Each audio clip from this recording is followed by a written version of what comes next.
네 번째 질문입니다. 계약 관련한 분쟁이 발생할 경우 어떻게 해결해야 할까요? 라는 질문을 많이 받습니다. 사실 이 질문은 단순히 계약 관련한 분쟁이 발생했다라기보다는 지금 계약의 이행 상황에서 무언가 문제가 발생을 했을 때, 그럼 지금 우리가 취해야 할 조치는 무엇인가와 관련해서 질문을 받는 경우가 많이 있습니다. 이와 관련해서 우리 민법에서 계약 불이행에 대해서 어떻게 정하고 있는지 먼저 간단히 말씀을 드리겠습니다.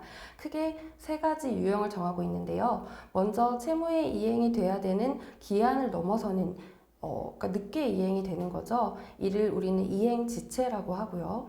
또 한 가지는 채무를 이행을 함에 있어서 완전한 이행을 하는 것이 아니라 무언가 불완전하게 이행을 했다라고 하는 부분을 불완전 이행이라고 하고요. 그리고 상대방이 원래 이행해야 되는 의무가 있음에도 불구하고 어떠한 불가항력적인 상황에 의해서 이행을 할 수 없게 되었다. 이것을 우리는 이행불능이라고 합니다. 그리고 이 세 가지를 통틀어서 채무불이행이라고 정하고 있는데요.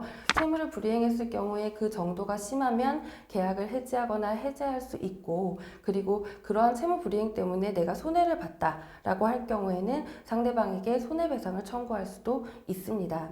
그렇다면 이러한 채무불이행이 발생을 했을 때 여러분들이 첫 번째로 취해야 할 조치는 무엇일까요?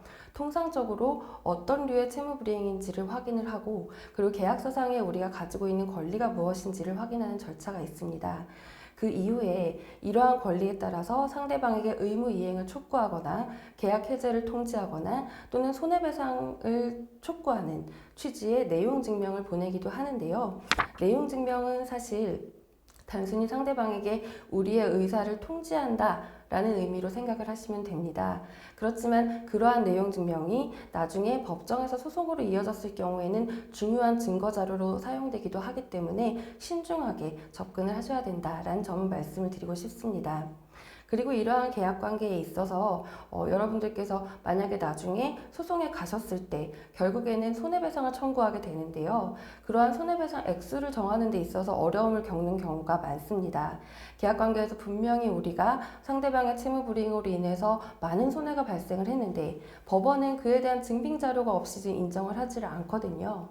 그렇기 때문에 계약을 체결할 당시부터 손해배상 액수를 예정을 한다든가 또는 위약금이나 위약벌을 정함으로써 나중에 분쟁이 발생했을 때의 손해에 대해서 미리 정하는 방식으로 이러한 부분을 해결을 할 수 있다라는 부분도 말씀드리고 싶습니다.